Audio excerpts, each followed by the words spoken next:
Salut, c'est Rosie pour En toute liberté.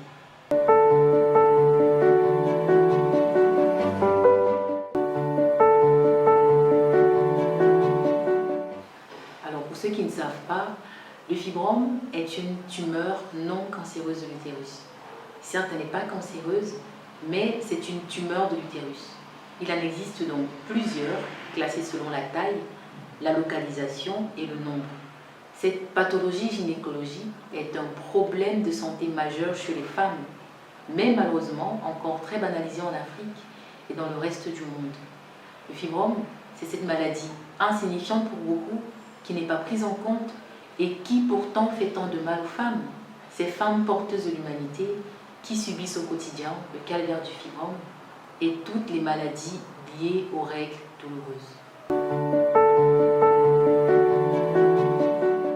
Les causes peuvent être influencées par plusieurs facteurs, notamment des facteurs hormonaux, des facteurs génétiques et même des facteurs ethniques. De ce fait, on constate que les femmes noires et afrodescendantes de manière générale en sont les plus touchées et ce de façon précoce. Les symptômes associés au fibrome sont particulièrement douloureux et peuvent varier d'une femme à une autre. Ça peut aller des douleurs pelviennes chroniques aux règles anormalement longues et abondantes, de l'anémie due au saignement hémorragique, aux douleurs même pendant les rapports sexuels. Une femme atteinte de fibrome, c'est celle qui a des envies fréquentes d'uriner. Oui, plus le fibrome est gros, plus il comprime la vessie. Une femme atteinte de fibrome, c'est celle qui a des sensations de pression ou de lourdeur au niveau du bas-ventre. Elle a du mal à enfiler ses jeans convenablement. Elle a du mal à se coucher sur le ventre parce que ballonné. Voyez-vous, ces symptômes ne sont pas anodins car ils privent les femmes d'une vie normale. Et comme le disait Angèle Barca, présidente de l'association Fibrome Info France, quand vous dites à une femme qui souffre de fibrome que c'est bénin, pour elle, c'est une négation de sa souffrance. Alors, toutes les femmes à l'âge de procréer peuvent en être victimes. Mais si le fibrome est un problème de femme, il est aussi un problème d'homme, car finalement, nous appartenons tous à la même société. Donc, si la femme a mal, l'homme aussi a mal, parce que, cher monsieur, ça peut être votre mère, votre soeur, votre fille, votre compagne, une amie, une collègue, ou encore même cette femme assise à côté de vous dans les transports. On ne peut pas rester indifférent face à leur douleur. Si j'avais un conseil à donner, c'est qu'il est important de connaître son corps. Et très souvent, notre corps nous envoie des signaux.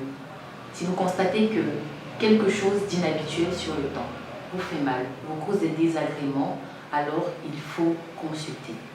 Si vous ressentez les symptômes que je vous ai cités tout à l'heure, vous pouvez par exemple, chez vous, à la maison, faire cette auto-observation. Allongez-vous totalement sur le dos.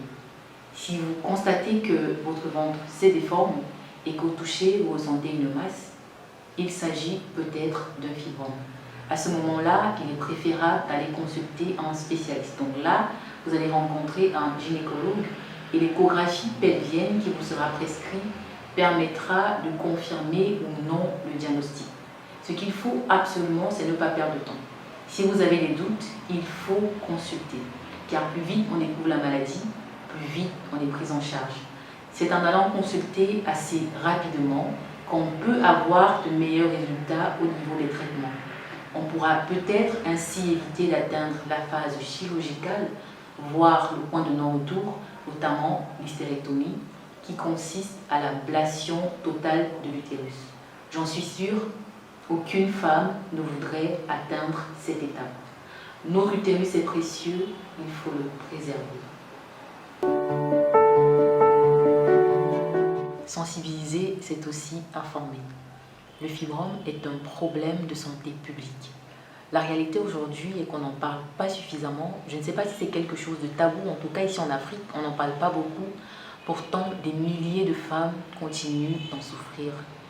Il est temps de briser le silence, de parler d'une même voix. Il est temps de mettre des mots sur ces douleurs qui désormais ne seront plus muettes. en sortant de l'isolement, on peut aussi en sauver d'autres. Alors comme moi, je t'invite à sortir de l'isolement et à partager ton expérience en rejoignant le mouvement En toute liberté.